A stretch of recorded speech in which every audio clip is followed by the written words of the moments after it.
Il faut avoir la joie de le louer. Amen. Amen. Vous savez, ça c'est la première chose que Myriam va faire. Le peuple avait connu beaucoup de situations en Égypte.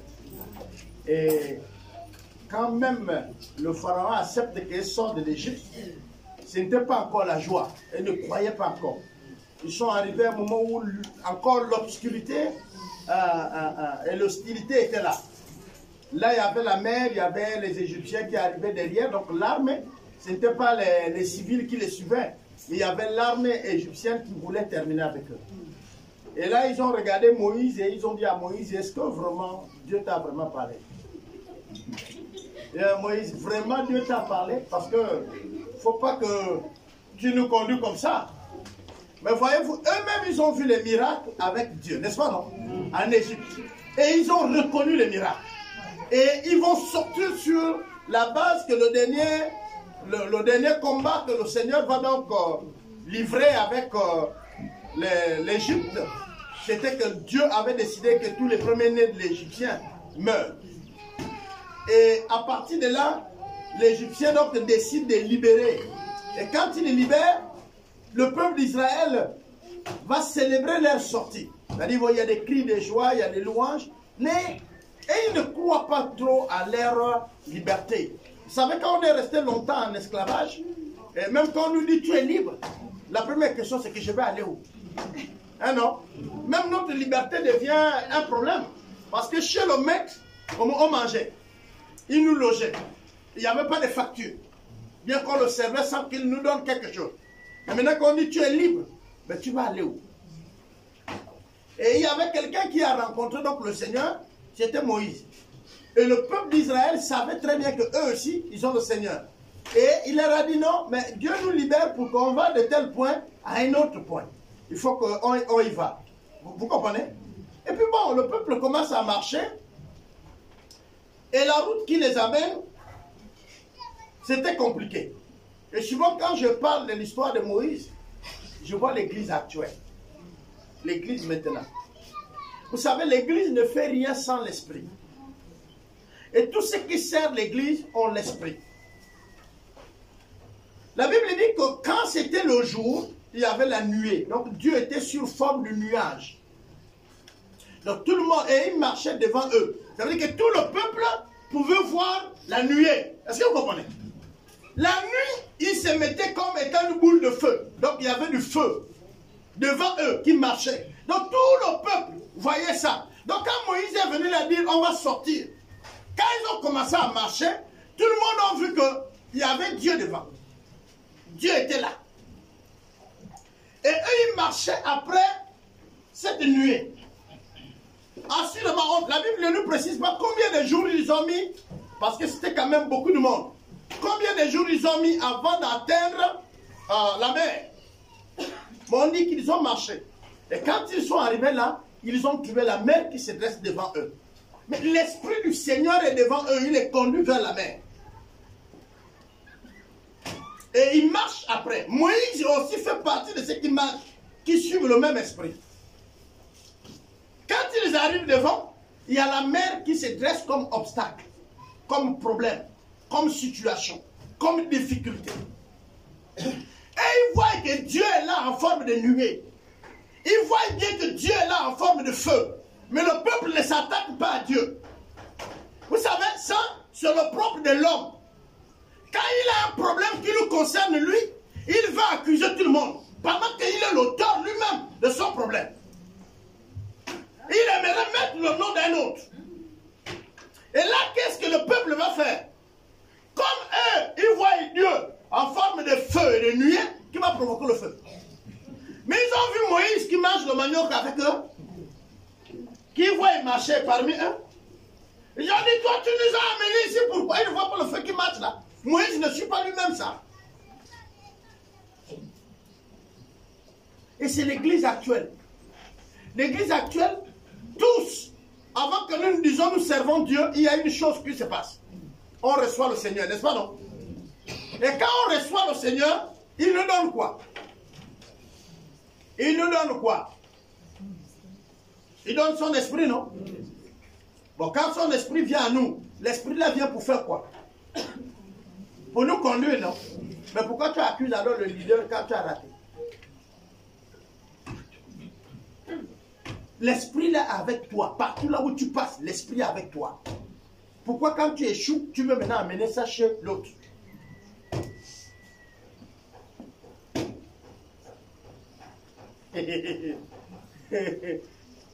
Aujourd'hui, nous avons l'Esprit de Dieu avec nous. L'Esprit de Dieu nous conduit. C'est la même chose. L'Esprit de Dieu était là devant le peuple d'Israël. Tout le monde voyait là où il voulait qu'on parte. C'est lui qui décidait de là où on passe. Quand maintenant l'armée arrive, l'Esprit du Seigneur est conscient. Il permet même que l'armée arrive proche. Alors il crée par son miracle, c'est-à-dire de manière extraordinaire, que nous les hommes appelons la magie.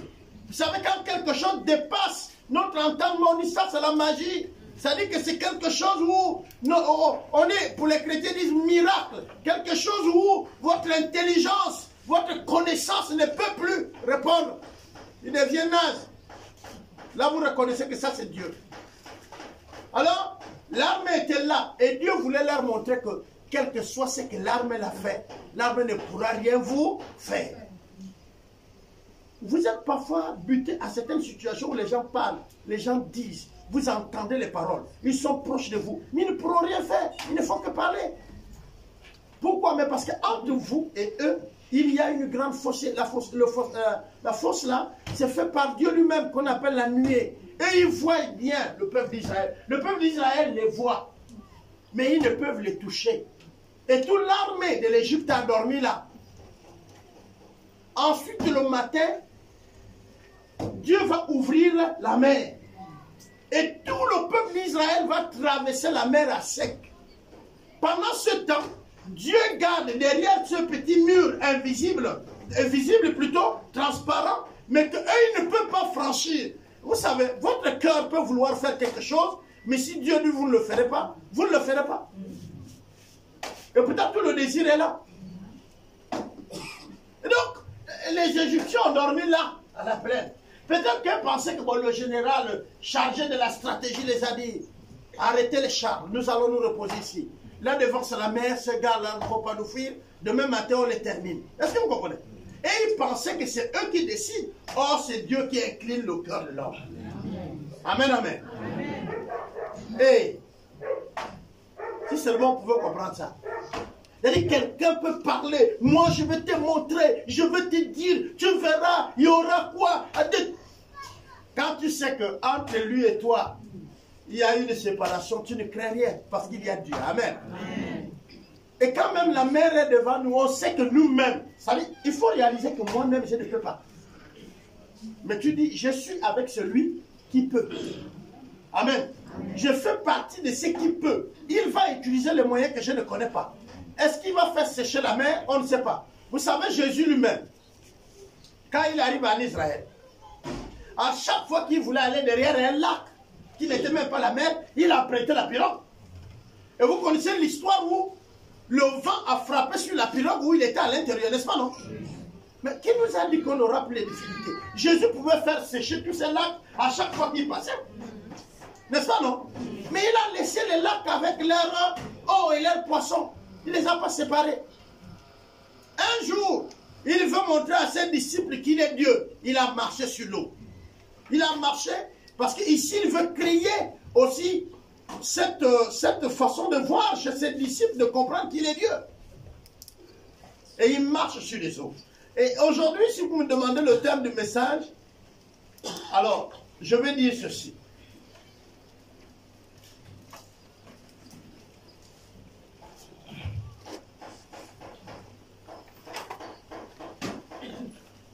Dieu cherche des hommes et des femmes loyales, des personnes fidèles, loyales.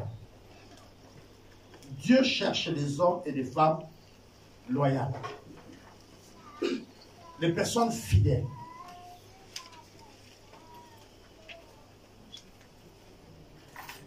Alors, j'étais à Lembamba, précisément à Bongolo. Pour des raisons personnelles, je suis allé avec ma femme. Il fut un temps où chaque année, je offrais à ma femme une province du pays. C'est-à-dire que nous voyageons une de provinces que nous n'avons pas visitées, afin qu'elle puisse connaître un peu tout le Gabon. Et après, chaque 2 ans ou 3 ans, je la faisais visiter un pays.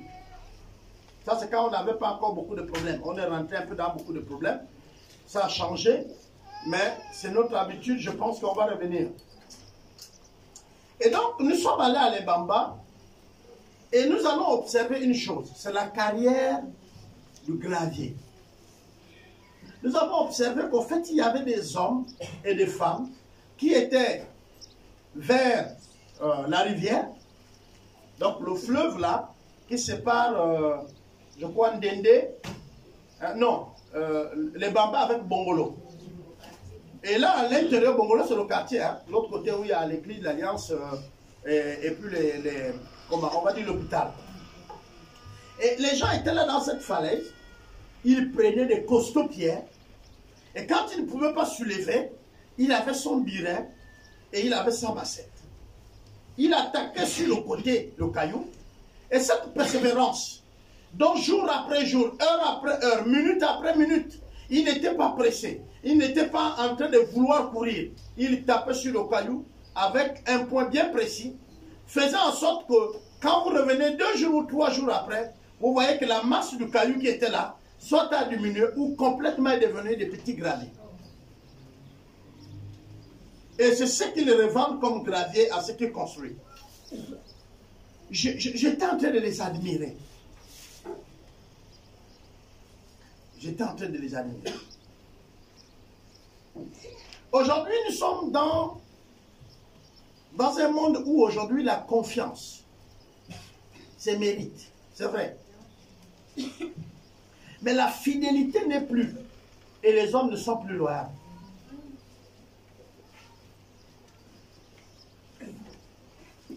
De plus en plus, nous sommes devenus,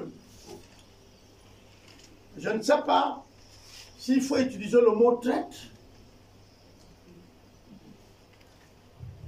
ou quel est le mot qui scie. Mais je pense que c'est soit notre ego, parce que l'orgueil a beaucoup de raisons d'être. C'est-à-dire qu'il y a beaucoup de paramètres qui peuvent faire qu'une personne soit orgueilleuse. Ce matin, on va d'abord lire dans le livre de Marc. Marc, chapitre 8.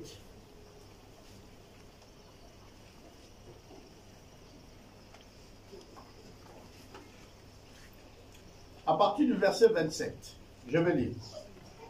Jésus s'est allant avec ses disciples dans les villages de César, de Philippe.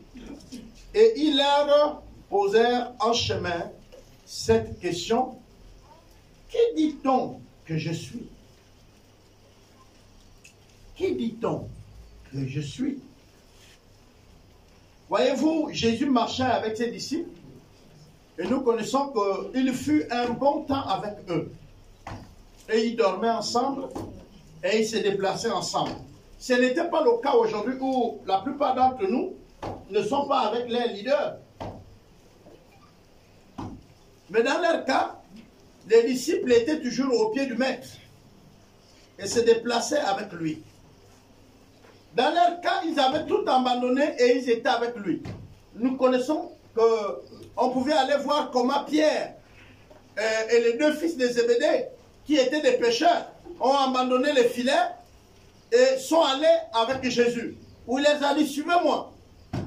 Voilà cette équipe-là que Jésus donc lui-même va souligner par le choix. Je dis bien, c'est lui qui les choisit. Quelqu'un n'a pas imposé à Jésus un choix. Ce n'était pas l'élection. On n'a pas fait l'élection et ceux qui ont eu plus de voix vont marcher maintenant avec Jésus. Non. Il y avait pas tout ça. On n'a pas tiré au sort. C'est Jésus lui-même qui se lève et il choisit 12. Nous avons déjà lu ça. Lui-même, Dieu, il choisit 12. Et souvent, quand il m'arrive de regarder le choix de Dieu, J'ai dit, c'était un choix pour nous enseigner. Quand vous allez regarder les 12 disciples, chacun avait un comportement. Chacun avait un caractère. Il y avait même, parfois, on est en train de crier sur Judas. Mais si vous observez très bien, il y a Pierre. Et il y a ce que les deux fils des Zébédée vont faire. Les deux fils des Zébédée demandent que ce soit eux-mêmes, eux deux, qui doivent être un à la droite de Jésus et l'autre à la gauche. C'est qu'ils ne veulent même pas que les autres disciples soient proches. Quand nous allons continuer la lecture dans l'évangile, la Bible dit qu'il y a eu entre eux une dispute sur, en un mot, après Jésus, c'est qui parmi nous ici. Donc c'était le débat qu'eux ils faisaient, qui n'avaient rien, ils n'associaient pas Jésus. Donc entre eux, ils disent, mais vous savez, ils veulent la hiérarchie. Mais après Jésus là, c'est qui? Et Jésus les écoutait en train de débattre sur ça. Et il va les dire, mais après moi, c'est la place qui serait réservée à celui qui va servir tous les autres.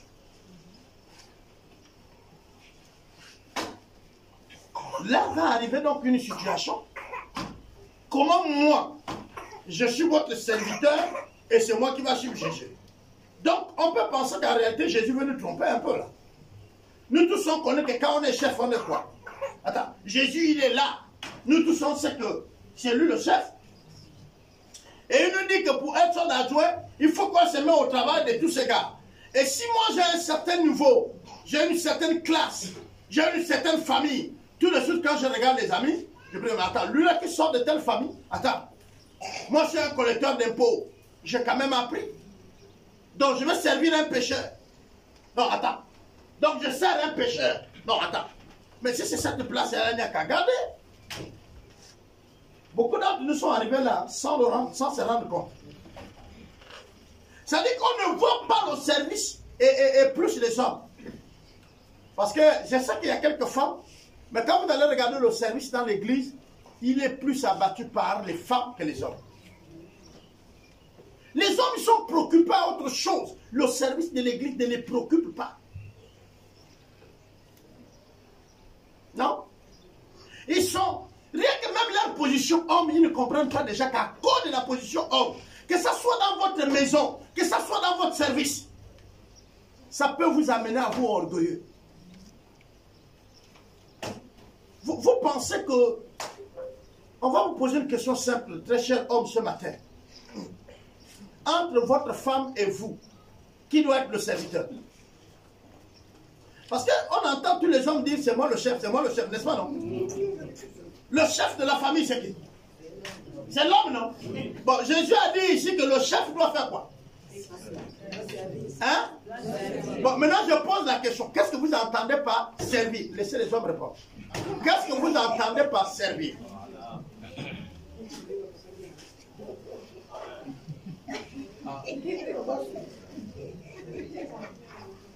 Et là, je vais associer nos sœurs, vous-même les femmes. Vous êtes les problèmes des femmes. Vous-même les femmes, vous êtes les problèmes des femmes. Tu rends visite à ta belle-sœur. Tu trouves que ton frère lave les assiettes. Tu ne parles plus à ta belle-sœur. Ah non? Non, mais attendez. On est honnête, non?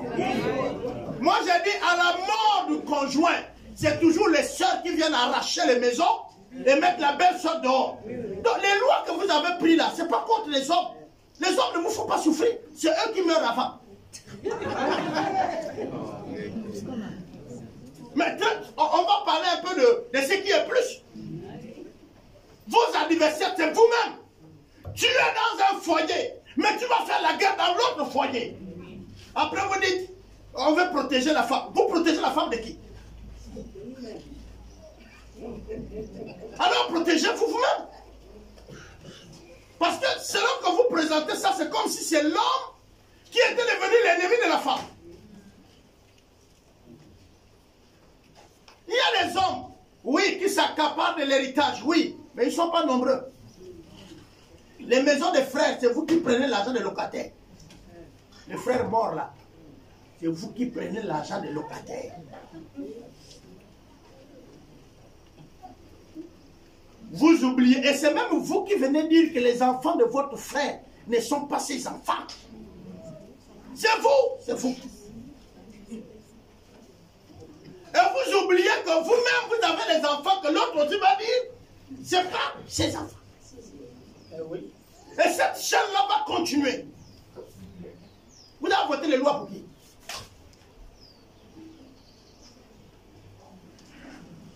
Pour qui? Pour vous-même. Vous-même luttant contre vous-même. Revenons aux hommes. On dit le plus grand doit être le servir. Alors, qui devait planter? Quand on montre Adam et Ève dans le jardin, on a dit à l'homme de faire quoi? Hein? De cultiver, non? Bon, qui plante aujourd'hui? Qui débrousse? Mais qui avait parlé? Qui avait parlé? C'est pas Dieu. Qui a dit à l'homme fais quoi? Non, attendez, on est ensemble. Il a dit à l'homme fais quoi? Bon, est-ce que l'homme cultive encore? Non. Tu viens au champ, tu trouves ton frère en train de débrousser la plantation, et la femme a la canne à sucre en bas des boutiques de manioc. Tu deviens maintenant dingue, n'est-ce pas non? Parce que tu as trouvé que ton père, ton grand frère débrousse pendant que la femme est à côté, n'est-ce pas non? Mais c'est à qui que Dieu a demandé de débrousser? C'est à qui que Dieu a demandé de cultiver? On dit, je vais te créer une aide semblable. Est-ce qu'on a dit qu'on abandonne tout le travail à l'aide? Non. On dit l'aide. Suppliant. Quelqu'un qui vient te soutenir dans tes travaux. En un mot, c'est toi qui laves les assiettes. Elle vient t'aider. Il faut parler franchement. Amen.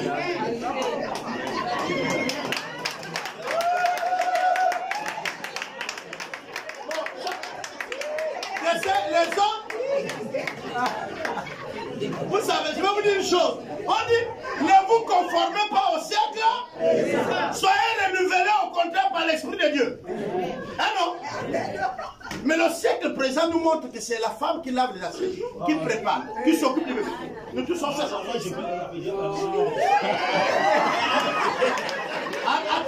Attendez, s'il vous plaît. Le siècle présent, c'est qui lave les assiettes? Mais pas tous les jours quand même.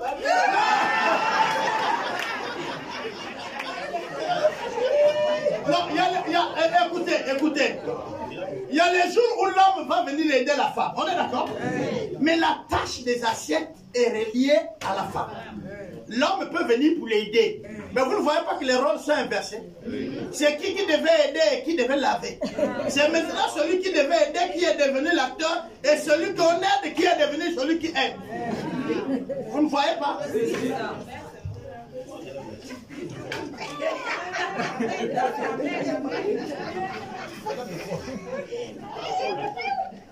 On peut dire non, je travaille, je fais du matin, je reviens. Observe la journée de ta femme, même si elle va au champ, que tu n'as rien fait, quand elle revient, elle lave tout ce que tu as sali. N'est-ce pas non? Donc c'est pas une excuse parce que tu es allé au travail, frère. Fais aussi pareil. La Bible dit, fais à ton prochain ce que tu aimerais qu'on te fasse. Eh non? Non. En réalité, si je veux que ma femme lave quand je suis fatigué, je dois comprendre qu'elle est fatiguée, je lave. Eh non? Au fait, je suis là ici au service. On dit le plus grand doit être le serviteur. Si nous ne sommes pas d'accord sur ce que je dis, essayez de me décrire qu'est-ce que vous entendez par service. Parce que je peux me tromper. Moi, l'école était courte. Oui, l'école était courte, donc j'ai les manquements. Vous connaissez bien. Donnez-moi la définition de servir. Et maintenant, vous me dites, papa, servir, c'est ça, ça. Tout de suite là, on nous voit sur le YouTube, je vais dire Amen. Qui dresse les assiettes? Si tu ne veux même pas manger sur la table, c'est toi-même qui dis Amen ici. Qui dit Amen ici? Et le Seigneur dit, entre celui qui est sur la table et celui qui sert, qui est le plus grand? Celui qui sert. Bon, maintenant, quand la femme dit l'égalité, donc vous voulez descendre à la place des hommes ou vous voulez rester les maîtres? C'est que vous n'avez rien compris. Donc, écoutez, je vais vous dire, hein, depuis longtemps, l'homme qui ne connaît pas Dieu a démissionné de sa place. Donc, quand vous venez dire l'égalité, en fait, vous réclamez quoi? Quand tu es... On dit le chef et le serviteur, on est d'accord? Bon, le chef de votre maison, il est serviteur? Non.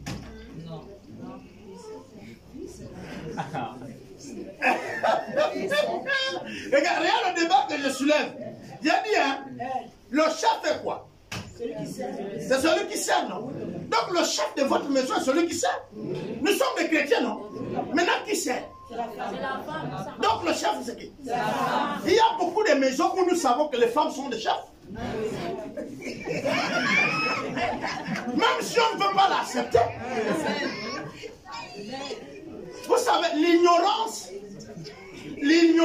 tue. La Bible dit, vous connaîtrez la vérité, et la vérité vous fera comment? Frère, la vérité, c'est que celui qui est sur la table, il n'est pas le chef.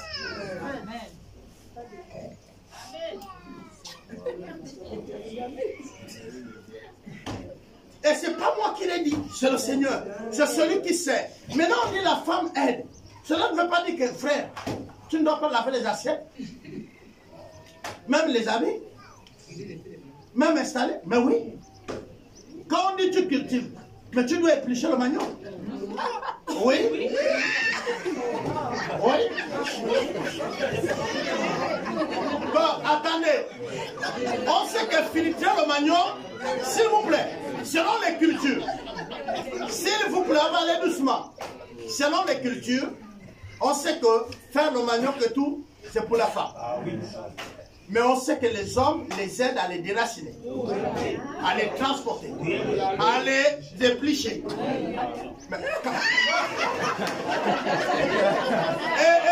je vais rappeler que papa est dans sa culture.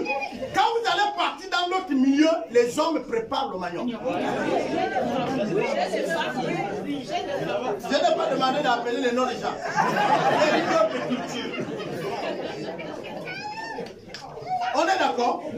Les hommes préparent le manioc. Et vous là, vous tous ici, vous avez déjà mangé le manioc des hommes. Ça arrive sur le marché. Est-ce que vous posez la question qui a préparé ça? Je vais vous dire, même ici en France, oui, il y a les hommes qui préparent le manioc avec leurs femmes dans les maisons. On vous les vend au marché. Non, j'ai dit faire le manioc. Soulever le panier, c'est rien. Soulever le panier, c'est rien. Moi, je parle de préparer. Il y a des femmes qui, avec leur mari, la femme fait le manioc, met dans la feuille. C'est lui qui plie, qui casse, qui attache. Oh. Maman, papa dit que c'est pas les tequets, c'est les tequets.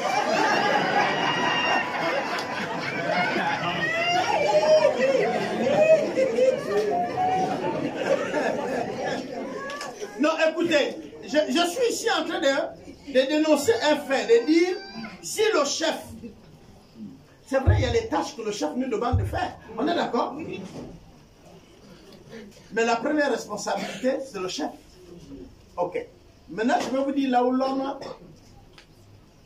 est chef. Si l'homme ne fait pas ça, là, il n'est plus chef. L'homme est chef. Il se projette. Il a une vision pour sa famille. Regardez bien. Aussi longtemps qu'une femme peut être riche, peut avoir des qualités, les moyens, la connaissance, c'est l'homme qui la demande la main. Amen. Donc c'est l'homme qui décide de concevoir un foyer. Donc c'est l'homme qui est le porteur de la vision.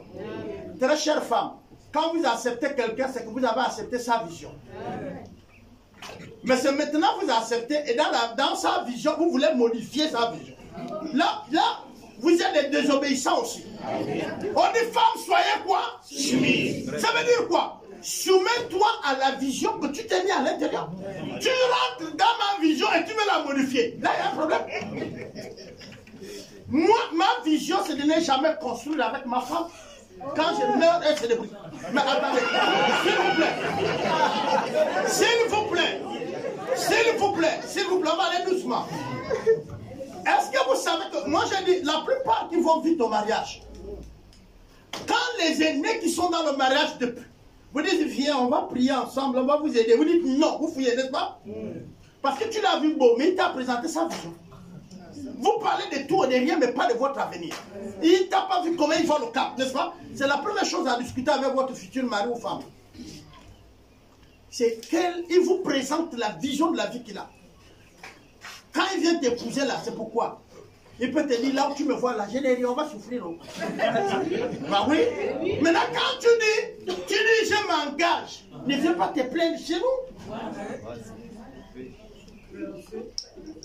Tu rentres dans un mariage et tu vas maintenant imposer les choses. Frère, il y a un problème, soeur. Tu ne peux rien imposer. C'est là où on donne le tort à la femme dans tout le terrain. Oh, je lui ai dit ceci, il refuse. Mais attends, tu connaissais sa vision quand tu t'es mis avec lui.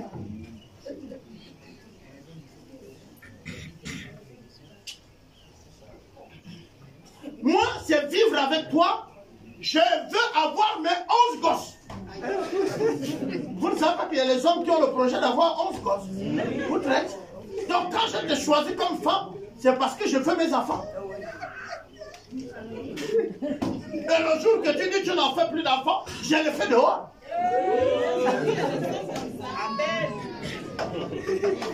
Ah, vraiment, c'est pourquoi je vous ai dit, l'ignorance nous tue. Vous vous engagez, moi je me suis marié avec toi.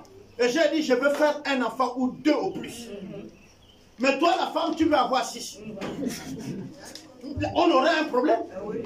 Moi, j'ai dit, je veux 2 ou 3 parce que les moyens que j'ai, je peux m'occuper d'eux. Mais toi, tu dis non. Et ma famille n'a pas beaucoup d'enfants. Il faut que je fasse. Attends, je ne me suis pas marié à ta famille là. Je me suis marié à toi et j'ai une vision. C'est-à-dire j'ai quelque chose que je perçois dans ma tête. Regardez, je reviens encore dire la fidélité, la loyauté dans ce qu'on fait. Mais tout ça, c'est par rapport à une vision. Vous vous êtes dit quoi au départ? Quand Jésus choisit les disciples, c'était clair. Je vais vous enseigner. Je vais souffrir. Je vais mourir. Ensuite, je serai ressuscité. Donc, je vais partir. Et à chaque fois qu'il avance, quand il a dit mon temps est proche, il comprend que c'est le temps de quoi? De la fin. Est-ce que vous comprenez? À chaque fois qu'il fait un miracle, vous allez voir que plus son temps vers la fin, les miracles sont plus grands. Il commence avec les plus petits, mais à chaque fois, ces miracles montent. Et il ressuscite un enfant qui vient de mourir, une fille. Il ressuscite un autre qu'on a amené vers la tombe. Et pour terminer, il ressuscite celui qui est déjà 4 jours dans la tombe. Donc ça vous montre un peu, est-ce que vous voyez? C'est croissant.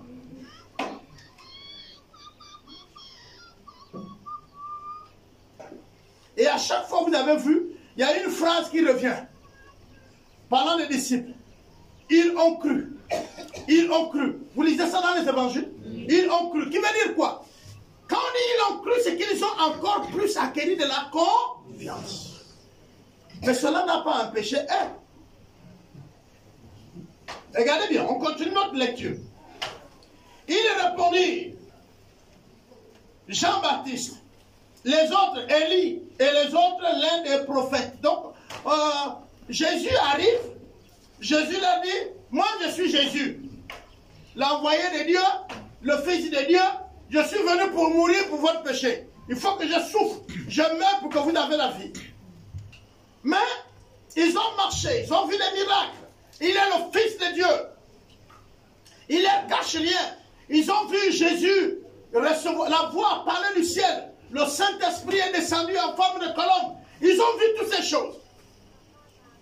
Et puis il va arriver un moment dans notre course, comme nous tous les chrétiens, on le ressent ce temps-là, où on a l'impression où Dieu ne nous exauce plus. Vous êtes déjà passé par là? Vous avez l'impression qu'on dirait il n'y a plus Dieu et il ne nous exauce plus. Alors, les disciples sont avec Jésus et on va s'habituer. Vous savez, quand on s'habitue avec quelqu'un, au fait, il n'est plus un mystère. Il est devenu ordinaire. Parce qu'on est habitué avec lui. Et tu risquais de faire l'erreur. Tu es en train de marcher, par exemple, avec un chef d'État qui a fait de toi un ami. Et puis, sans te rendre compte, devant tout le monde, tu vas lui taper à l'épaule comme ça, oh non, mon petit, parce que tu es plus âgé que lui. Ça devient un problème. Est-ce que vous comprenez ça? Mais c'est ce qui se passe entre nous et aussi avec Christ. Je suis leader, mais dans cette église, j'ai mes aînés. Je me fais comprendre. L'honneur à celui qui doit l'honneur. Le respect à celui que tu dois le respect. Le fait que tu es leader ne veut pas dire que tu vas parler à celui qui est plus âgé de toi comme s'il était ton... Non, non, non. Ton père, c'est ton père. Tu l'appelles père. Si tu as eu le droit d'égard, tu lui dis, là j'ai péché. On est d'accord? C'est comme ça que je traite les aînés. Mais je vais aller doucement. Il a dit, mais vous, que dites-vous que je suis? Après qu'il les ait écoutés, ils sont avec Jésus. Ils font tout. Et puis, il a dit, mais vous dites que je suis quoi? Ils ne répondent pas direct. Hein? Certains disent que tu es Jean-Baptiste revenu. Est-ce qu'au même moment que Jésus était sur la terre, Jean-Baptiste n'était pas? Donc Jean-Baptiste qui est mort à peine là. Et il vient à peine de revenir. Ils n'ont pas su qu'on a coupé Jean-Baptiste la tête. Et qu'il est mort. Mais il dit, certains disent que tu es Jean-Baptiste. Or, Jean-Baptiste était sur la terre avant Jésus. 6 mois avant, il est né. Leur procès avait l'écart de 6 mois. Et c'est lui qui a baptisé Jésus. Mais on dit de Jésus qu'il est Jean-Baptiste. Il y a un problème, non? Le baptême aujourd'hui, c'était tout le monde qui partait. Donc les gens ont vu comment Jean-Baptiste baptisait Jésus. Mais ils disent que non, assurément, ce gars qui fait les miracles, c'est Jean-Baptiste qui est ressuscité. Et très souvent, on aime les mythes quand la personne est morte. Quand Jean-Baptiste était vivant, qui lui a donné la valeur? Donc comme il est mort, on pense que c'est lui qui est revenu à la vie. Ça, c'est Jean-Baptiste. Les autres disent non, c'est Élie. C'est Élie. Ils vont se référer à ce qui est écrit que le prophète devait arriver, Élie devait revenir pour annoncer l'arrivée de Christ. Or, Élie, qu'on parlait là, c'est lui Jean-Baptiste. Donc ils disent la même chose. Et puis un autre, il dit, non, ils disent que tu es un des prophètes d'autrefois qui est revenu à la vie. Pas même un nouveau prophète. Hein. Ils disent, tu es un prophète de l'ancien temps. Et tu es venu dans le nouveau temps. Les disciples ici ne veulent pas s'engager en disant, nous savons que tu es un prophète qui est venu. Non, ils disent, je vous ai dit que vous voyez, pour éviter l'erreur, les gars, ils disent que toi c'est Jean-Baptiste. Hein? Parce que le cœur de l'homme est dangereux. Le gars, il enlève le corps, ils disent que tu es Jean-Baptiste. Jésus continue, il les regarde, et un autre vient, il dit non, ils disent que toi c'est Élie. Non, mais Jésus, ils disent que tu es un des anciens prophètes qui s'est encore réincarné. Et ils vont trouver tout ça là-haut. Mais parce qu'également, ils ont l'enseignement de la réincarnation.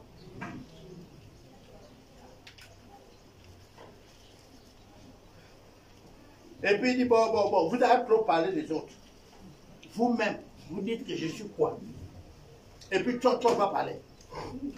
Vous connaissez Tchotcho? C'est Pierre. À peine la question n'a pas encore touché le sol. Il dit, tu es Jésus, tu es le Fils de Dieu. Et comment Jésus le répond? Il dit, c'est mon Père qui te l'a révélé. Gardez cela, ne le dites à Père. Est-ce qu'il y avait un secret là-dedans? Et pourtant Jésus disait à qui voulait le savoir qu'il est le Fils de qui? Mais pourquoi il a dit maintenant, gardez ça? Ne le dites à personne.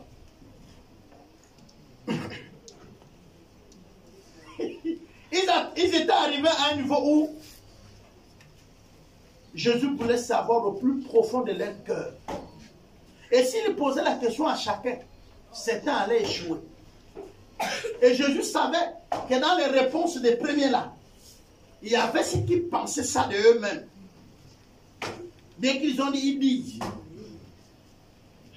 C'est pourquoi il dit à Pierre, c'est mon Père qui t'a révélé ça. Et garde-le précieusement.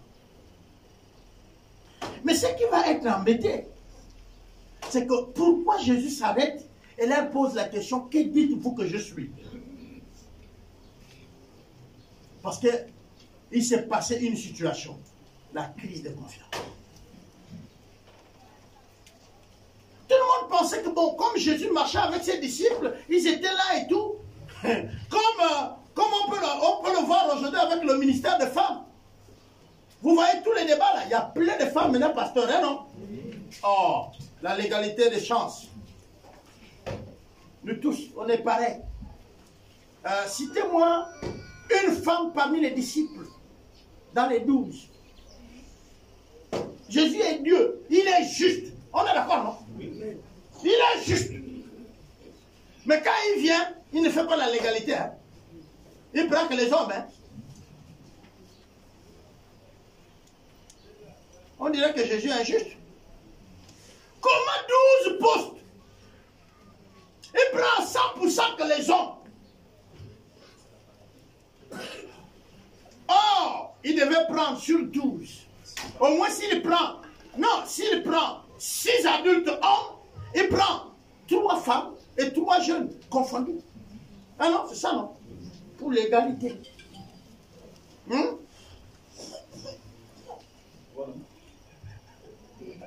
Ah, il y a peuple de Dieu. Je veux parler de sur toute la terre. Je ne vous parle pas du Gabon. Sortez un peu de votre Gabon. La plupart des prédicateurs que vous avez, que vous suivez sur vos médias là, ne sont même pas gabonais. Et j'ai mon ami Gédéon qui saute de tous les côtés là, sur l'internet là. Et lui, il jette ses cartouches partout.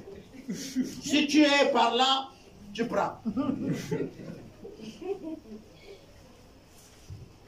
Le ministère des femmes, les gens peuvent le soutenir, amener les versets, appuyer. Ce n'est pas le débat aujourd'hui.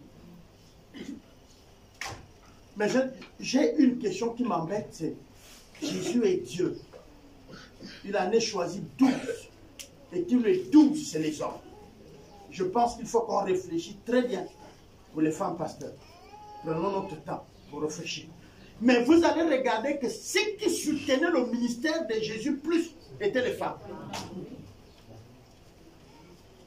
Je ne sais pas si vous comprenez. Mais on cite même le nom de ces femmes-là. Et on dit les femmes-là marchaient aussi avec eux. Quand Judas, parce que nous allons arriver là, Judas va vendre Jésus. Il dit il faut remplacer Judas. On ne dit pas, bon, cette fois-ci quand même, Jésus. Il nous a choisi, mais il y a quand même les femmes qui ont mouillé le maillot. Il y a les femmes. C'est même eux qui viennent de découvrir Jésus à la tombe. Donc à la place de Judas, choisissons quand même une. Surtout celle qui avait parlé, qui nous avait dit qu'il est ressuscité là. Mais je pense que celle-là, elle est évangéliste. C'est elle qu'on présente aujourd'hui comme évangéliste. C'est elle qu'on présente aujourd'hui comme étant celle qui a amené le message aux hommes. Non, mais Dieu s'est révélé d'abord aux femmes. Ensuite, les femmes ont amené l'évangile aux hommes. Pour leur dire, il est ressuscité. Ça justifie le ministère, hein, non? Mais après, quand les hommes vont s'asseoir et ils choisissent un autre homme. Et nous ne voyons pas une rébellion des femmes. Les problèmes de la société actuelle, c'est nous-mêmes qui les créons. Même les problèmes de l'église, c'est nous-mêmes.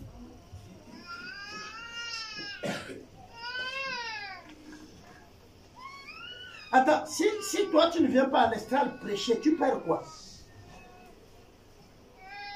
J'ai envie de parler à la femme, bien sûr. Bon, assurément, je reviendrai là-dessus un jour pour un enseignement.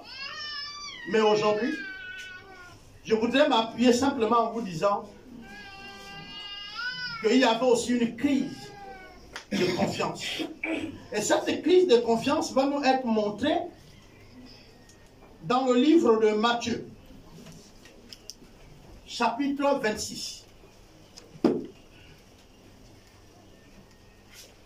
À partir du verset 15.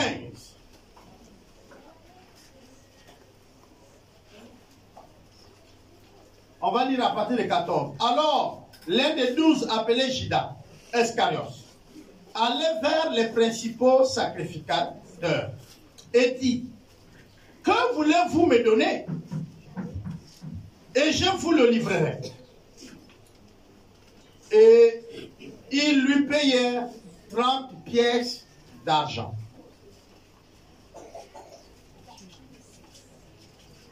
Matthieu 26, 14 à 15.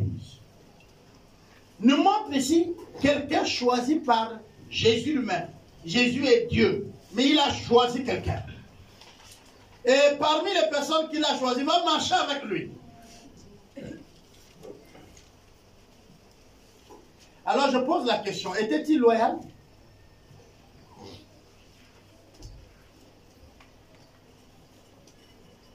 Quand vous allez sonder l'écriture, elle nous dit, un jour, une femme va venir là où Jésus était. Cette femme se jette à genoux. Elle pleure, les larmes coulent sur les pieds de Jésus. Elle prend ses cheveux, elle se met à essuyer les pieds de Jésus. Ensuite, elle prend le parfum, qu'elle avait un parfum cher, qu'elle va déverser sur le corps de Jésus. Et elle va essuyer. Donc elle va mettre le corps sur le parfum, qui était le symbole même déjà de la mort de Jésus.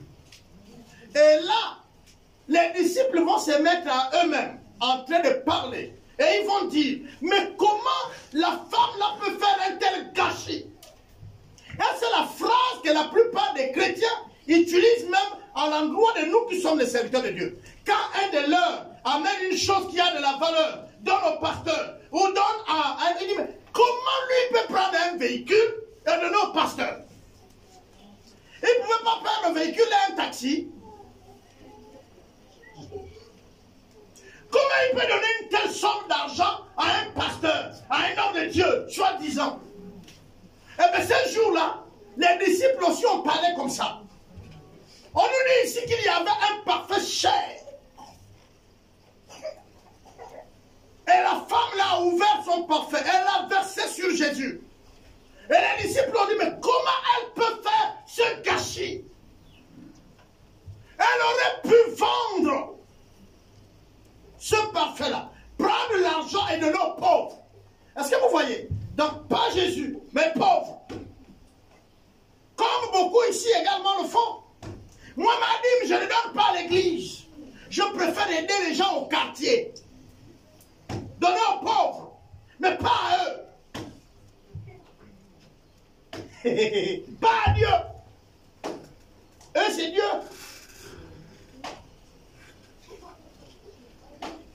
C'est un mépris. Les disciples sont avec Jésus, mais ils le méprisent. Comment une chose qui a de la valeur, on va donner ça à Christ? Hein? Ça a de la valeur. On vend ça. Et l'argent là, on aide plus du monde que de lui. Jésus s'est retourné pour regarder l'état de leur cœur et dit, les pauvres, vous en aurez toujours. Vous pouvez faire tous les efforts, vous n'allez pas terminer la pauvreté sur la terre. Il y a même les gens qui sont contents pour être dans la pauvreté. Est-ce que vous savez qu'il y a des gens qui aiment la pitié? Il y a des gens, si tu veux lui sortir de la pauvreté, il va refuser. Est-ce que vous savez ça? Même si tu prends l'argent, tu veux le construire la maison, tu vas dire, papa, je ne fais pas comme tu. Oh! Hein? Même certains, c'est nos propres mamans. Tu construis ici, là, les gens la voient, je ne veux plus vivre, papa. Laisse, laisse. Hein? Tu viens avec un véhicule, tu gardes, tu dis, maman, vous allez au champ tout le temps. J'ai reçu à l'école parce que vous m'avez envoyé. Prends la voiture, ah, papa, merci. Quel? Hein? Garde. De temps en temps, si tu as quelque chose, tu me donnes. La voiture ici. Et même là, quand tu tournes le dos, il y a deux hypothèses. Soit c'est toi qui veux les tuer,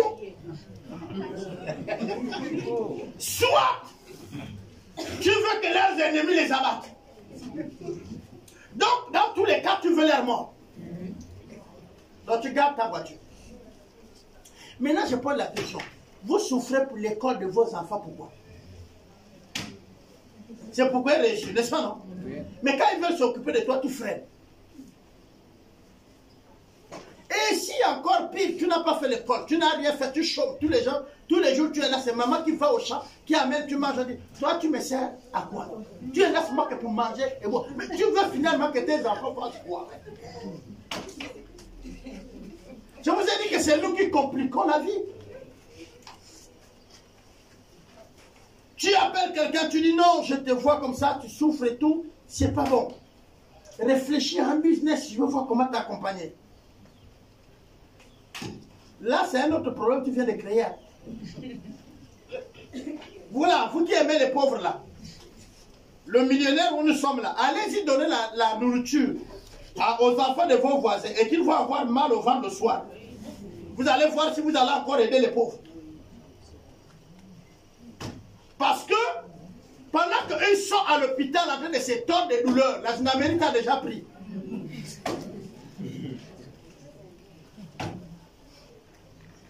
Pourquoi? Mais parce que tout simplement, on dit que les enfants d'autrui, hein, tu as dû les emplois. Pasteur, le pasteur avait des voisins qui ne prient pas Dieu. Et nous sommes dans une ville du Gabon. Ma femme et moi, nous sommes avec une famille où très tôt le matin, tout le monde va au champ et la famille reste. Quand les enfants reviennent de l'école, ils n'ont rien à manger. Nous, on prend le repas, on les donne. On prend le repas, on donne aux enfants, on s'occupe des enfants. On les appelle et mange. Un jour, le père et la mère viennent le soir et ils rentrent à notre salon et s'assoient. Et je bénis le Seigneur qu'ils n'avaient pas un problème. Et là, ils nous le disent clairement. Oui, il paraît que vous donnez nos enfants derrière nous la nourriture qui a dormi. Nous n'avons pas habitué nos enfants à manger le reste. Donc ne donnez plus à nos enfants. Hey, gloire à Dieu. Merci. Oh. Est-ce que vous comprenez?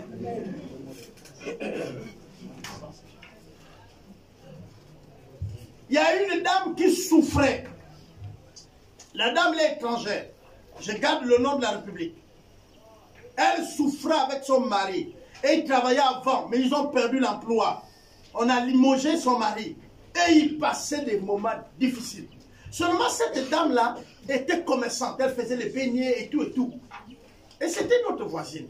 Le salaire demande chez nous. On était un peu embêtés. Et pour payer la maison qu'elle louait, c'était un problème. J'ai dit à ma femme, écoute chérie, je pense que la dame a la capacité de réussir et de sortir de la situation. Parce que quand on a discuté, elle fait les beignets, elle les met sur le marché, tout. Ce qu'on appelle les mamas gâteaux. On est d'accord? Nous nous sommes concertés. Nous nous sommes privés un mois. On n'a pas pris notre salaire. Le mois qui suit, nous avons 2 salaires qu'on nous a envoyés. Nous avons pris un salaire. Nous avons pris la dame. Nous avons amené au marché. Nous avons pris un sac de farine. Nous avons pris 25 litres d'huile. Nous avons pris le sac. Nous avons pris du sucre, du sel et tout. C'est-à-dire qu'elle prenait tout ce qu'ils avaient besoin. Je ne vous dis pas la dépense. Et nous sommes revenus à la maison. On les a dit merci. Ils sont allés chez eux. Alors, nous sommes encore concertés pour dire quand elle va vendre ses beignets, tout ce qui reste le soir, nous on paye. Il faut qu'on l'accompagne pour un moment. Donc, elle vend ce qui reste pour 500, nous on prend. Et là, le soir, on prend le petit déjeuner avec, on partage avec les enfants qui sont avec nous à l'église. On avait aussi des enfants qu'on gardait. C'était les forestiers qui avaient perdu du travail. Ils étaient jeunes, ils étaient 3. Et on les gardait. On a loué une petite maison à côté pour eux. Et là, quand ça reste, on prend ça, on mange avec les enfants. On l'a dit de totaliser. Et quand on voit qu'on a pris 2, 3 jours, 4, on regarde c'est combien? Oh, c'est 5 000, on la donne 5 000. On va marcher un peu comme ça. Mais un jour, nous sommes en train de marcher. Et puis on apprend, il y a les dames dans le quartier, le voisinage qui nous dit, non, non, non, on en est assez marre. Aujourd'hui, là, quand même, on va parler au pasteur. Pasteur, venez. Et puis je viens, je m'assois avec ma femme. Il dit, pasteur, maman telle dit que tu la voles les gâteaux.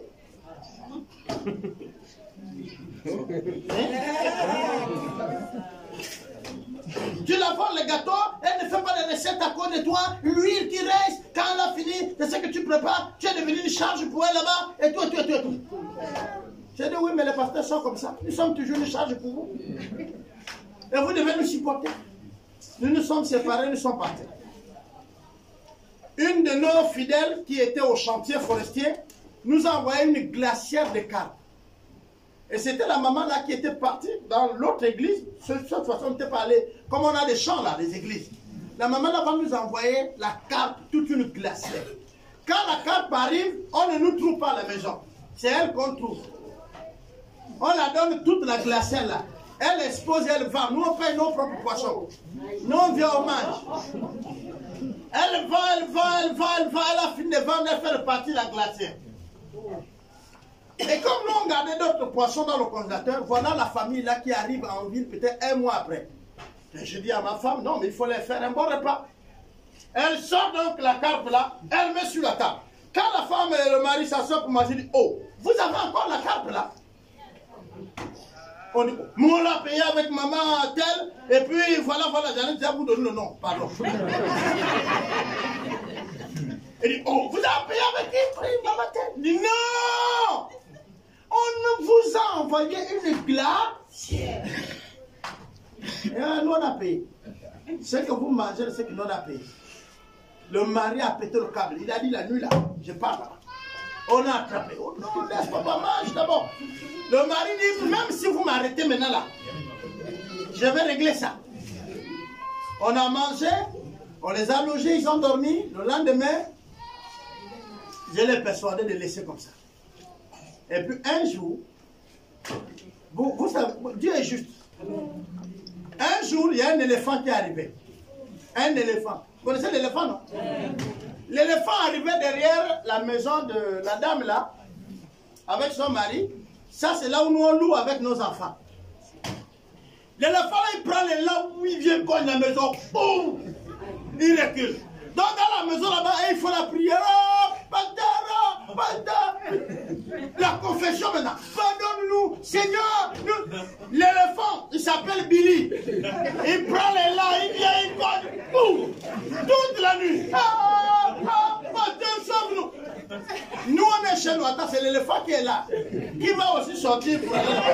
Ça veut dire quoi l'éléphant? Jusqu'au petit matin, l'éléphant ne faisait que charger la maison. Et vers 5 heures, l'éléphant s'est éloigné. Il allait comme la route là-bas, mais il est resté encore là toute la journée dans la zone. Donc nous on sort. L'éléphant ne pousse pas. Vous n'avez pas la banane dans votre maison et ça. Oh non! Mais l'éléphant avec vous, c'est quoi?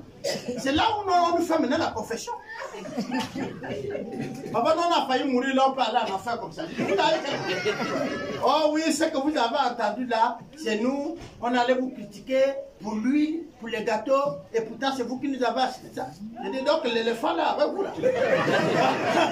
Moi je dis mais donc l'éléphant là il est avec vous. Mais en réalité, le problème de l'éléphant avec la maison là, non, en fait dans la journée, ce n'était même pas ça le problème. Hein.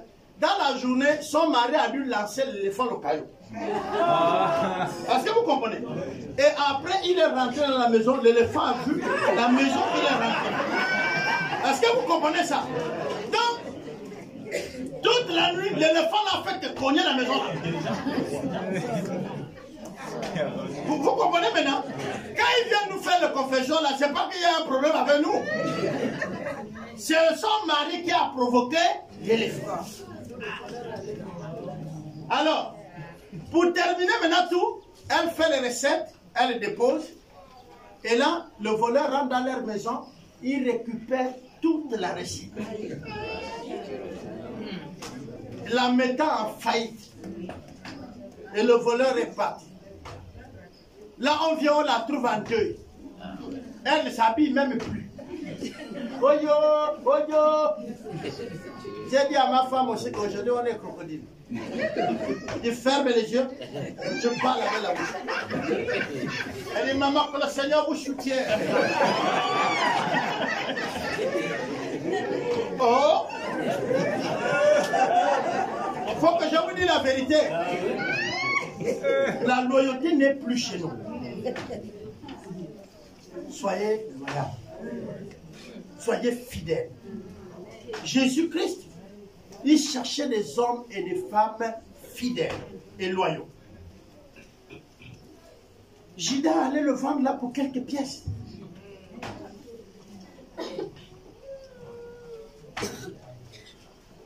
Pour quelques pièces. Vous avez des frères qui vous font du bien. Vous avez des frères. Je parle ici des frères et sœurs. Moi, je ne parle pas des amis. À l'église, ce n'est pas les amis. Vous là, vous qui avez gardé vos amis païens là, un païen reste païen. Oh, je m'entends bien avec le païen là plus que les chrétiens. Il n'y a pas de problème. Mais aujourd'hui, je te le dis. Peut-être avant, tu ne le savais pas. Attends-toi à une surprise.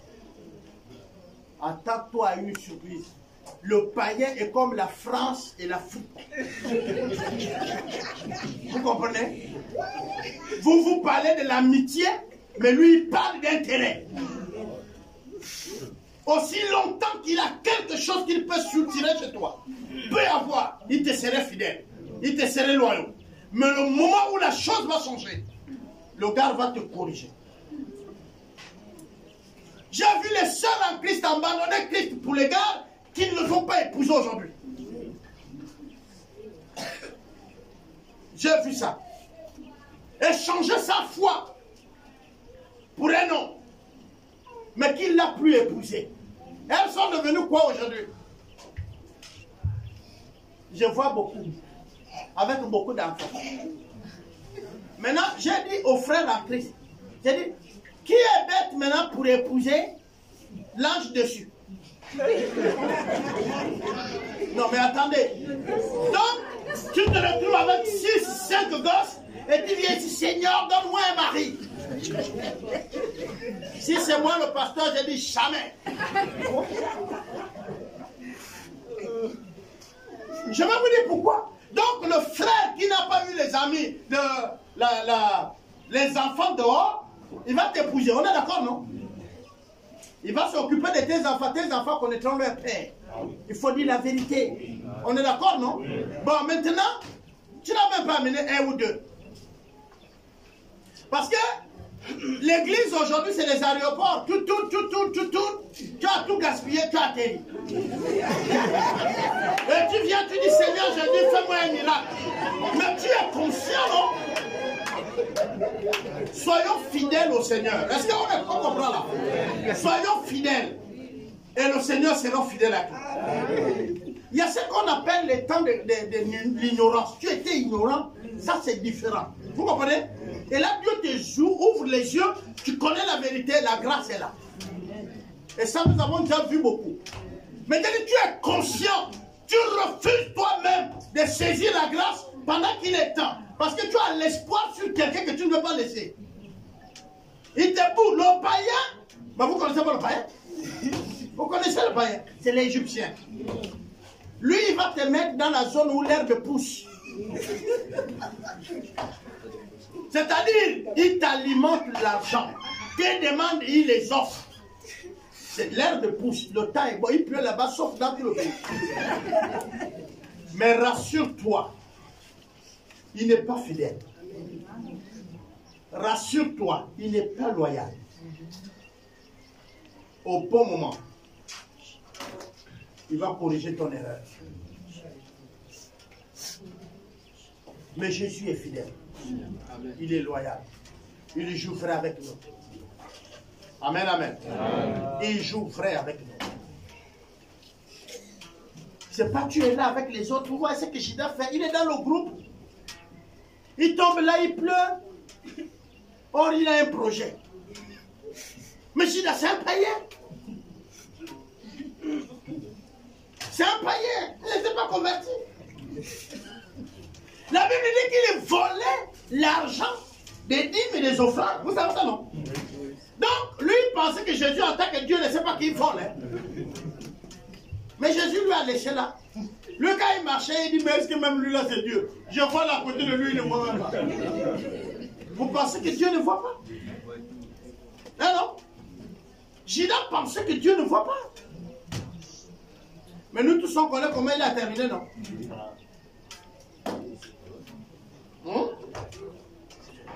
Quand il a réalisé que tout ce qu'il faisait, l'autre voyait, c'était trop tard. Il est mort.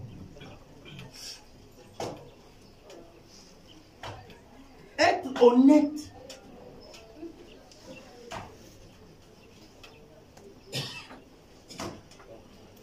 J'intervenais quelque part, il y avait des frères qui étaient venus me voir. Il dit, l'homme de Dieu, je vais te voir à la fin. Je suis en train de monter un projet là. Je vais discuter avec toi. Il faut qu'on prie ensemble parce que j'ai besoin de ton orientation. L'homme de Dieu, tu vas prier pour moi. On m'a invité à prier, prêcher dans l'église. Et là, tout ça, là, les fidèles m'ont dit, quand je suis arrivé à la prêche, je les ai dit, ne venez pas chez moi. Oui. Vous fouillez de partir chez votre pasteur parce qu'il vous connaît. Vous voulez venir en entretien toujours chez les gens qui viennent de la nouvelle foi là, parce qu'ils ne vous connaissent pas. Or, vous avez besoin d'aller vers celui qui vous connaît pour que le problème soit traité. Beaucoup là, vous ne venez pas en entretien chez nous. Vous allez ailleurs, chez les prophètes. Prophète, tu veux te consulter. Là, tu dis déjà tout. Ici, tu ne dis pas. Mais ici, c'est que nous. Tu es sûr que c'est nous? Là, tu n'as rien compris. Tu n'as rien compris. Ton problème là, vois tous les prophètes que tu vas voir, ils seraient là. Tu sais pourquoi? C'est toi qui... Tu entends le prophète là prêcher, tu le connais. Mais attends, vous partez... Et même vous n'avez pas peur de venir lui dire tes problèmes, tu le connais. Vaut mieux que tu te remets à quelqu'un que tu connais même un peu, même là où il habite. J'ai conseillé une soeur à Christ et un frère. J'ai dit, tu sais, quand tu as envie de te marier, n'épouse pas une soeur d'une église que tu visites. Le bon mariage, c'est de connaître là où la personne habite. Tu vois, elle rentre dans sa maison, tu vois. Je ne sais pas si vous comprenez. Sinon, tu vas prendre au jour. C'est-à-dire, tu vas prendre une femme que tu ne connais. Il faut que je te voie. J'habite avec toi dans le quartier. Je sais que tu existes. Est-ce que vous comprenez? Mais je ne suis pas avec toi au quartier. Tu es venu à Portos. Moi, je suis venu à Portos. Je sais que tu vis où. On a dit, bon, voilà maintenant le mariage. Oui, 2 jours après, il te dit, bon, j'habite au cimetière de Dongali. Vous avez déjà 2 enfants. Allons voir mes parents, tout le monde.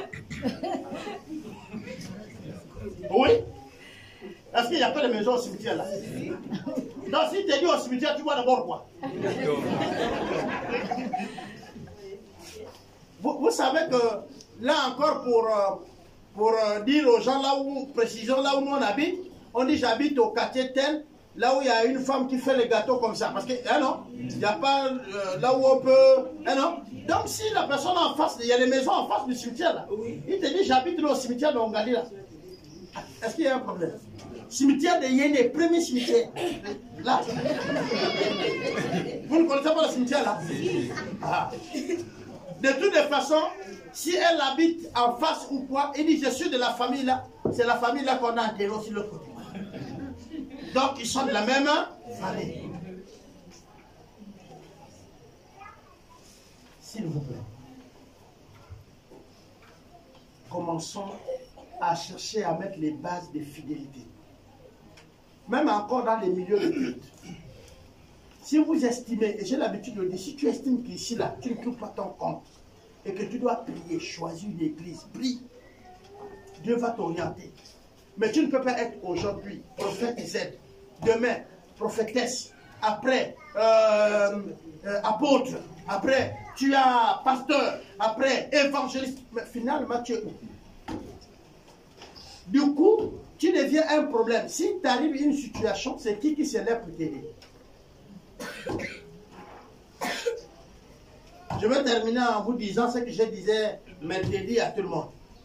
Ceux qui ont plusieurs femmes là, ils dorment parfois faim. Mon père avait plusieurs. Et les jours qu'il dormait faim dépassaient les jours qu'il mangeait. Et je vais vous dire où était le conflit. La femme qui savait que la semaine là c'est chez elle, savait qu'elle n'est pas la bien-aimée. Je ne sais pas si vous comprenez. Parce que tu aimes manger la nourriture de la bien-aimée. Et la bien-aimée sait que ce n'est pas sa semaine. Donc ce n'est pas à elle de s'occuper de toi. Toi au milieu là, frère. Tu vas dormir, frère. Je vous parle de ce que j'ai vu mon père vivre. Mon père est dans son hangar. La femme qui est là-bas pense que celle-là va préparer, celle-là pense que c'est l'autre. Et lui, il est là dans le hangar, il attend la nourriture. 18 heures. Vous savez, au village, si ça arrive 19 heures, c'est pour demain.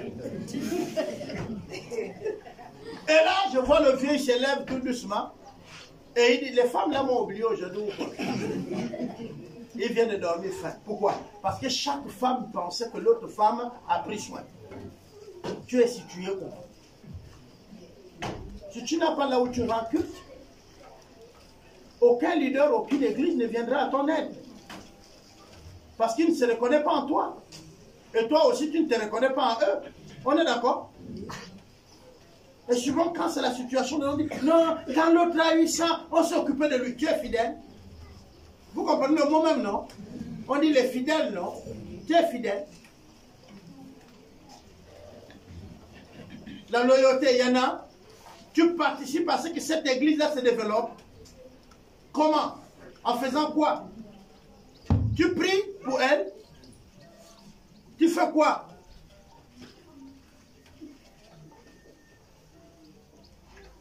Ou alors, quand tu es dans cette réunion-là, tu cherches qu'on te donne un peu d'argent pour nous vendre.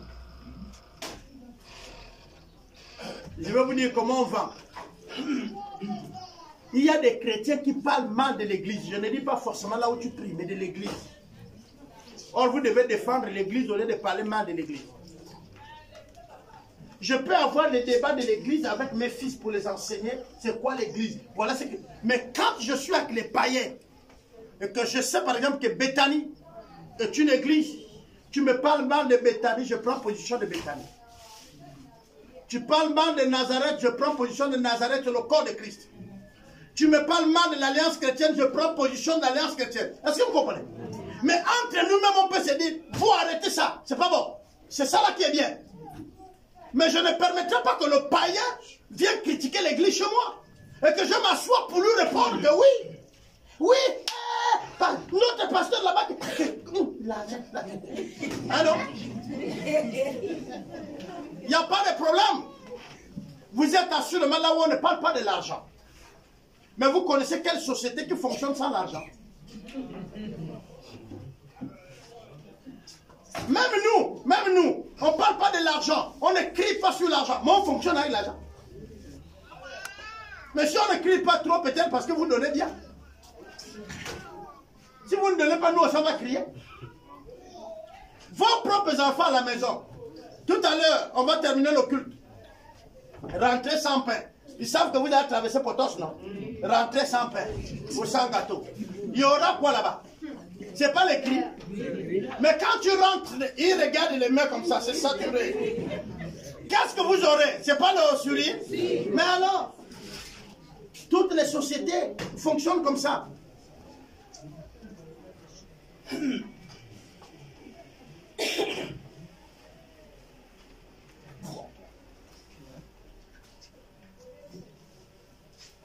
Nous avons besoin d'être fidèles à Dieu, mais aussi à l'Église. Nous devons servir l'Église, qui est le corps de Christ. Et l'Église a besoin de la loyauté aussi. L'Église n'a pas besoin de traîtres. L'Église n'a pas besoin de gens qui ne se reconnaissent pas à elle. L'Église a besoin de fidèles.